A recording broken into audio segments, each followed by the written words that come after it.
में स्वाध्याय में हम लोग चर्चा कर रहे हैं मंत्र की महिमा पर। दिनेश वकील साहब काय की महिमा पर, मंत्र की महिमा पर।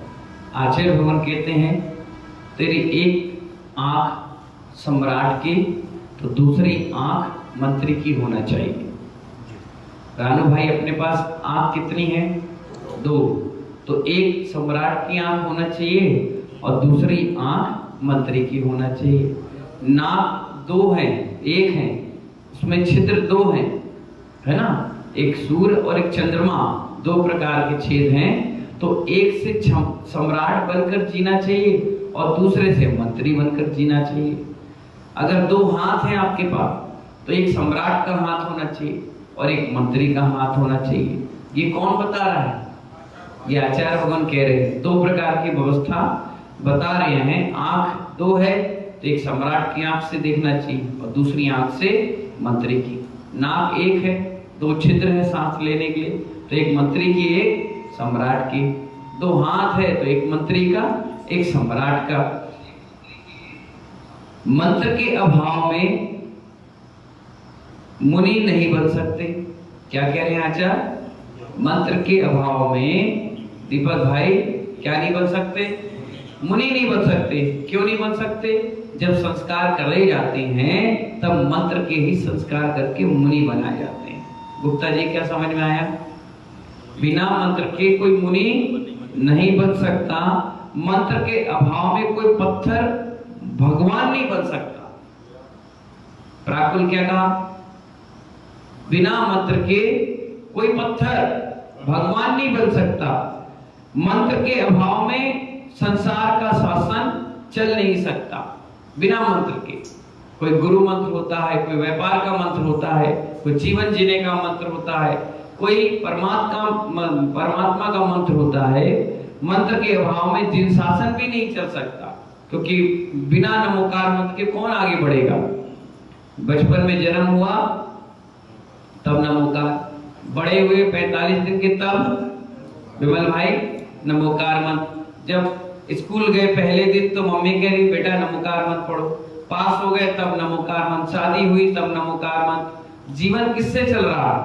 और अंत समय में जब तुम मृत्यु शैया पर लेटे हो रितेश भाई, तब भी क्या पढ़ रहे हो? नमोकार मंत्र। मंत्र के अभाव में आत्मा भगवान नहीं बन सकती। यह गुण विद्या है। मंत्र तो होना ही चाहिए। क्या कहा? मंत्र तो होना चाहिए। हम कमेटी में बैठते हैं, मीटिंग करते हैं, बैठक करते हैं, उसमें भी मंत्र दिया जाता है। राजनीति करते हैं, नेता अभिनेता बनते हैं, उसमें भी मंत्र दिया जाता है।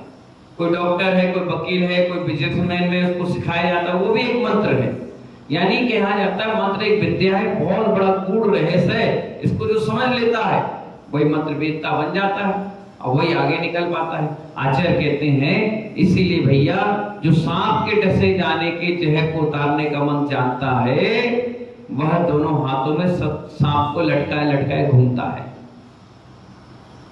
अगर तुमको दीपक सांप गले में डाल दें तो तुम क्या लेके घूमोगे? अरे डालने से पहले उधम मचाओगे और गले में कोई डाल दे तो हाय तो मचाओगे।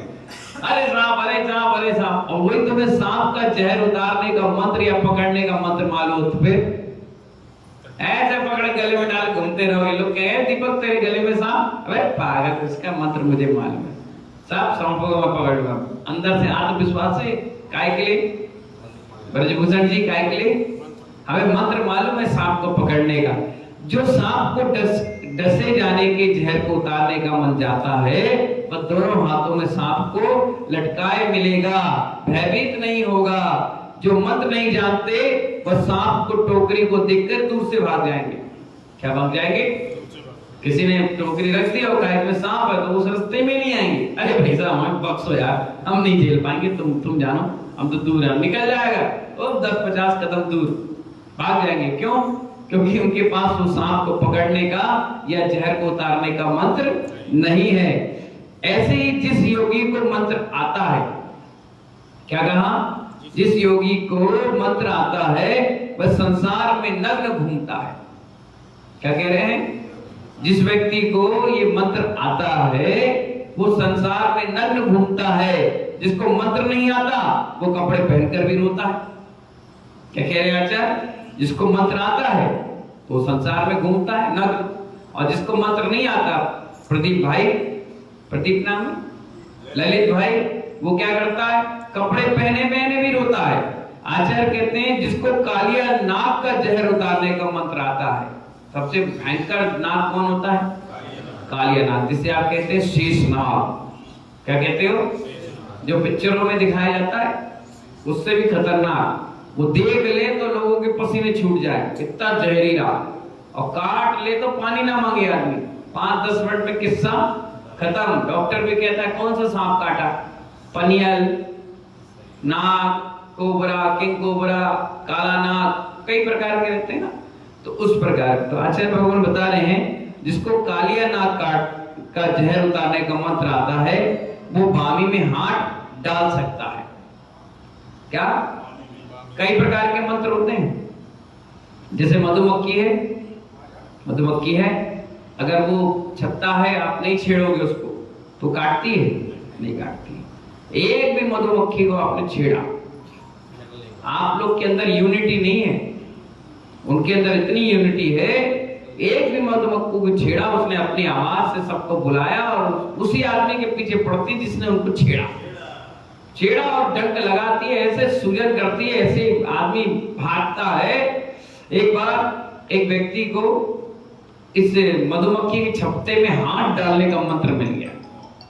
क्या मिल गया? जोर से बोलो, किसी जैसा मंत्र मिल गया। अब उसने अपने गुरु से मंत्र लिया और पढ़ा, और मधुमक्खी छत्ते में हाथ डाला, उसे निकाल लिया। अब निकाल तो लिया, 2-4 बार उसने कर लिया।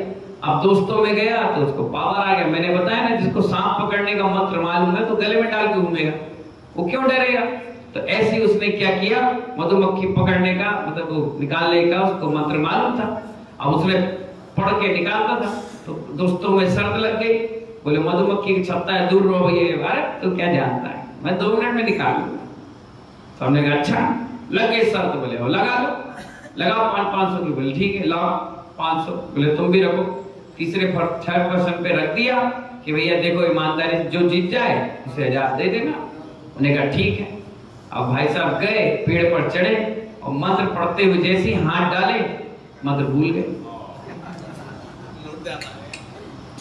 मंत्र भूल गए। अब मधुमक्खी डालते समय तो कुछ नहीं बोली, जैसे ही हाथ निकाला उनने और मंत्र भूल गए।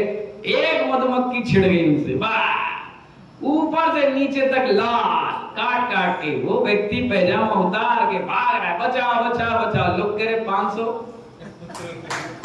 तो ले लो। बोले 500 दंड निकालना पड़ेगा। 3 दिन तक सूजन नहीं निकली। क्या नहीं निकली? डॉक्टर को दवाई देना पड़ा, धीरे धीरे एक एक करके उसकी लौंग निकालनी पड़ी, तब ठीक हुआ। तो मंत्र जो है, मंत्र ही है। क्या है वो? कब तुम्हें बंदर की तरह नचा दे, भरोसा नहीं। इसलिए कभी मंत्र से खिलवाड़ नहीं करो। आचार्य कह रहे हैं कि जिसको कालिया नाग का जहर उतारने का मंत्र आता है वही बामी में हाथ डालता है। हर कोई नहीं, वो दूर देख के भाग जाएंगे, भैया सांप की बामी है, पता नहीं क्या निकल के काट ले, है ना। ऐसे ही जिसको विषय कसाय की, सुनो अब अपने लक्ष्य पर आचार्य आ रहे हैं। नाग सांप बामी मंत्र तो बहुत हो गया। आचार्य कह रहे हैं ऐसे ही जिसको विषय कसाय के नागों को जीतने का मंत्र आता है। ललित भाई क्या कह रहे हैं? जिस व्यक्ति को विषय और कसाय के, विषय और भोगों के नागों को बस में करने का मंत्र आता है, वही जगत में नग्न होकर घूम पाता है। क्या कहा काली भाई? जिसने विषय कसाय के नागों को, विषय और कसाय क्या है? ये नाग है, नाग। क्या है ये? नाग है। जिसको डसले वो पानी न मांगे। तो आचार्य कहते हैं जिस व्यक्ति को विषय और कसाय के नागों को जीतने का मंत्र आता है वह जगत में नग्न घूमता है, तब भी संसार की नारी उसको कोई प्रभावित नहीं कर पाती। चाहे कितनी बड़ी मेनका आ जाए, कितनी बड़ी अप्सरा आ जाए, जिसका अखंड ब्रह्मचर्य है, विषय और कसायों से बिल्कुल वो दूर है, वो कहीं भी नग्न विचरण कर लेता है और लोग उसे मुनि बन करके, मुनि मान करके खूब उसकी पूजा ख्याति लाभ यश कीर्ति नाम बढ़ाते चले जाते हैं। इसलिए जिसके पास विषय और कसाय को थामने का, रोकने का मंत्र है, वही महामंत्र में समाविष्ट हो पाता है। इन्हीं मंगल भावनाओं के साथ आप सभी को बहुत बहुत आशीर्वाद और बोलिए महावीर भगवान की